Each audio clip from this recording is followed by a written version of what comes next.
magpapalit ng kama sa 2 kwarto, 2 bata sa 1 kwarto. So, 4 na kama every weeks. Araw-araw, naglilinis. Nagbubuhat ng mabibigat. Okay lang. Basta may pera. Lahat gagawin sa pera. Diba? Ito nga. Sakit na ng katawan ko. Dito. Minsan, minamasahe ko mag-isa. Kasi di na kaya. Minsan umiiyak ako. Umaaroy ako sa sakit. Kahit nga yung mga makina, diba pag araw-araw ginagamit, nasisira. Ano kaya yung katawan natin? Katawan natin araw-araw nagtrabaho. Nakakapagod. Kailangan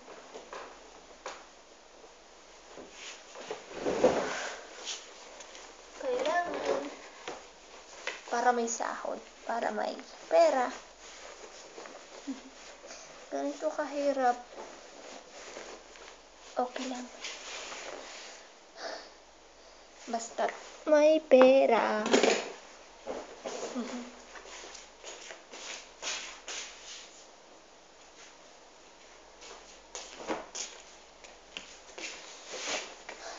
Hirap.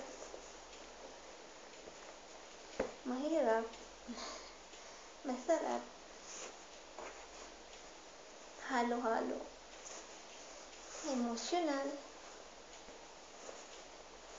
May pagod. Sa ngalan ng pera. Katapos ko dito, magluluto na ako. Ito na naman ako. Kausap yung sarili. Saka alam niyo ba, kahit na araw-araw ko itong nililinis, o weekly ko itong pinapalitan, ako inuud. Ewan ko ba? Sa baho ata. Ano naman di ba baho? Maraming tubig. Takot maligo. Maraming sabon, shampoo, kompleto naman sila. Di tulad natin. Kahit walang sabon, basta't may sabong panglaba, okay na. Ano lang. Tsaka mas masaya dun sa atin, no? Maliit nga ang bahay. Kompleto. Kompleto ang kaligayahan. Gulay-gulay.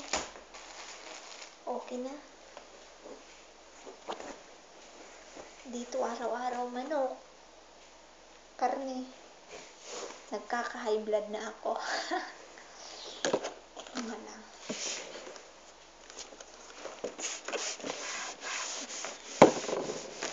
Tapos nito, tingnan sa kabila. Teka lang ha. Pagod ako eh.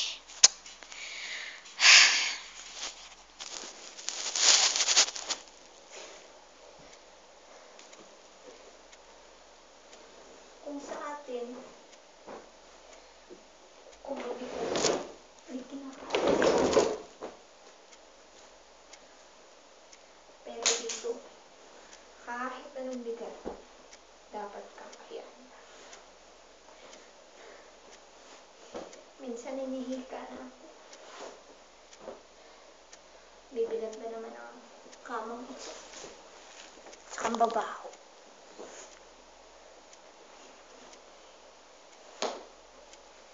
Wala naman tayong magawa. So, tiis lang. Baho.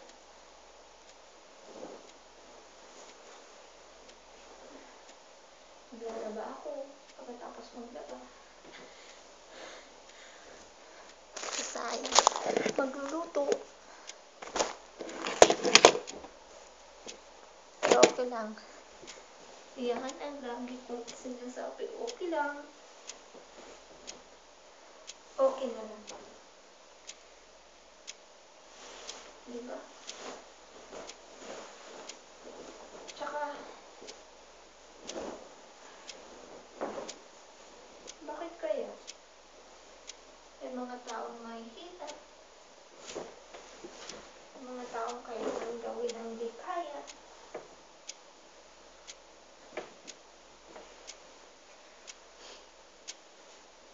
Okay lang. Ako kakayanin ko. Para sa pamilya ko. Para sa anak ko. Sa dalawa kong makukulit na anak. Nasaan na yung likod ko?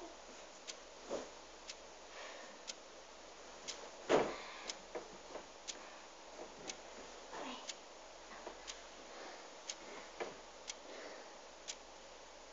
Peace lang po.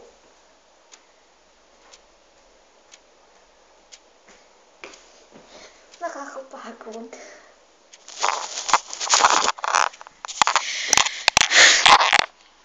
Okay lang. Kailangan eh. Ito po ang buhay namin. Buhay ko. Laking bahay. Nag-iisa. Kausap ang sarili. Kausap po yung nakatitig sa akin. Tsaka ang mas mahirap lang naman kasi nilalak ako. Eh kung may sunog o di kaya na mangyari, tatalo na lang ako. Bahala na si Darna. Hindi naman ako pwedeng tumalon dyan.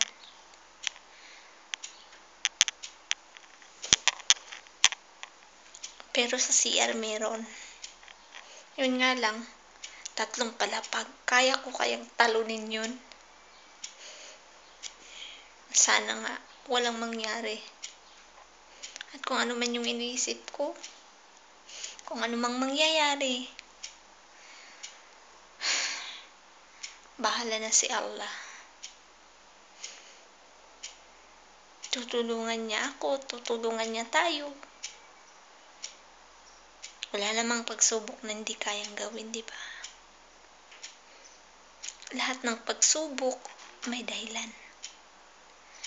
Kaya stay put lang kayo dyan.